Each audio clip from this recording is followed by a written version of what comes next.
I'm at Valley City, North Dakota. Today's lofty ambition is to drive about 2 hours west of here to Bismarck. Found a place finally this morning online. No appointment necessary, no referral. Walk-ins. I get my Covid PCR test done. Then after that, I head north past Minot, North Dakota, to a small town called Carpio. We'll stay another, probably a place similar to this, except that place, this is $28 a night. That's full hookups. But the Carpio, smaller town, it's just gonna have electricity, no water. So I've got about 20 gallons of water in my tank. Should be good to go. This little campground here in Valley City, little town. Got some places where you can get fifth wheels pulled in, just alongside the road, across from the bridge.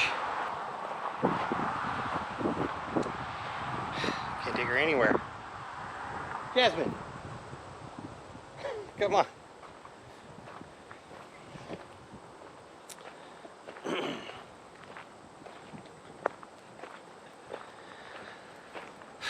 But yeah, Bismarck, get the PCR test done, and then on up to Carpio, northern North Dakota.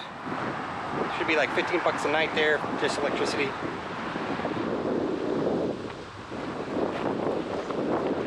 So last night, got too dark to film this.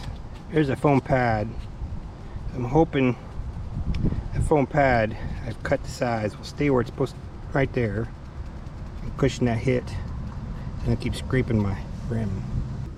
So this one, I don't know, I think I have to do a better job for this one. Maybe not. So the light's on my trailer. Truck's not on. It's daytime. I think the problem is the truck's running light module, I think, is crapped out and is constantly telling the camper to have the lights on. So you can see the lights up there and the spoiler on. Lights on the back are on. Man, the turn signal still work, but it's got the daylight module sending the signal to have the camper's lights on. I don't know why that is. Maybe something's wrong with one of the light bulbs. They're all lit. I don't know. Wasn't doing this about a week ago. So for those not in the know, RVs are a constant source of work. But you are taking these things down a road, forcing them to basically have an earthquake. In my particular case, 8 hours a day for the last 2 days. Today's only like 4 hours. But it's still an earthquake, so it rattles these things a lot. But for some reason, my RV's running lights are on when they shouldn't be on. And I plugged up to my previous tow vehicle a couple days ago, and it's not from the connection back. It's from the truck forward, somewhere up here. And I think the issue, looking at some different forums, other people have reported kind of a similar problem. Sounds like it's the truck's daylight running module has failed.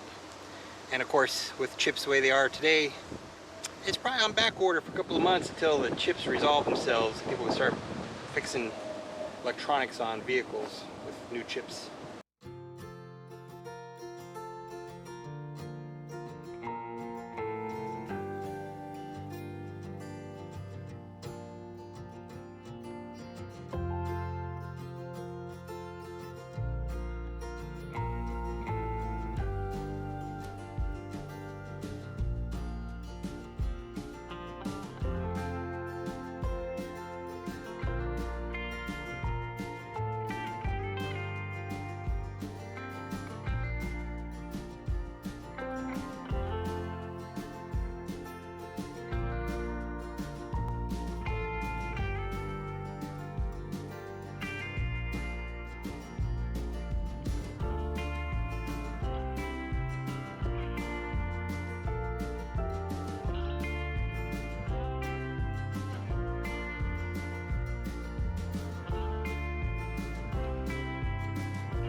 Okay, so I got the PCR test done.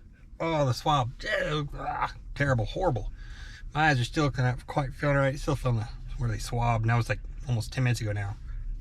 But I should have the results before 7:30 tonight. Once I get those results, I'll be able to do the final part of admin on the ArriveCan app on my phone, so I can go to the border tomorrow and get into Canada. Alright, I figured this foam piece is wearing away where it was protecting. I'm at Tractor Supply Company. I bought a rubber grommet for like $1.59, I think it was.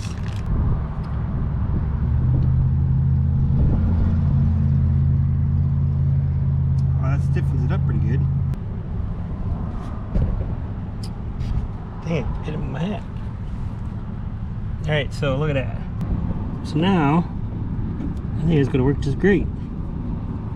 $1.59 rubber grommet. Now it can't hit.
I've been driving across the Great Plains for a while. It occurred to me that probably a lot of what I'm smelling isn't so much just smoke, even though there's a lot of haze coming from all the fires out west.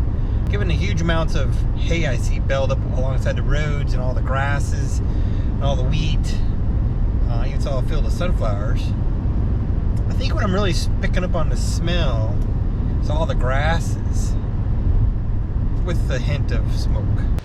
It was a bit of a shorter drive. I didn't go as far. I'm just north of Minot, North Dakota, at Carpio, a little town park. It's kind of an honor system, I guess. There's a box over here with a lock to put my $15 for the night. I only count 5 electric pedestals, but when I was online looking at different places through different apps, it said that there were 7. I only count 5. So yeah, it's a little windy today. The wind, temperatures dropped quite a bit. The only thing I hear besides the leaves, those grain elevators over there, I can hear I'm guessing it's fans. Got a little pavilion. There's no drinking water here, so I brought about 20 gallons of potable water. So I can take a quick shower and have plenty of water to flush my toilet. I don't see anywhere for sewage either. We got a little bit of a basketball court, looks like some horseshoes.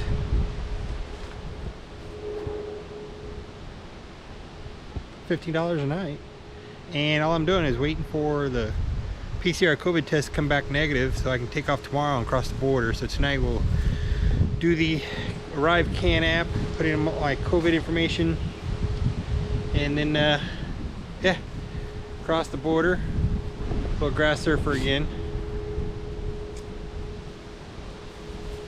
and we're off to Alaska. Hopefully, tuk-tuk. Let's see, one other thing is check my phone. I got 4G LTE Verizon. That's all I need. That'll get me up on the internet. Work on uploading a video on the drive tomorrow. Maybe I get up tonight with the truck. I will say that this place was a little difficult to find in that I found 2 different phone numbers, called both those numbers, couldn't find. There was no one on those numbers, so those phone numbers were dead. One place on the map took to a house over on the other side of the little town. I pulled up Google Maps, looked at satellite imagery, and found the park. I just drove here and figured I'd make it as I went, and yeah, it's an IR system, $50 in a box.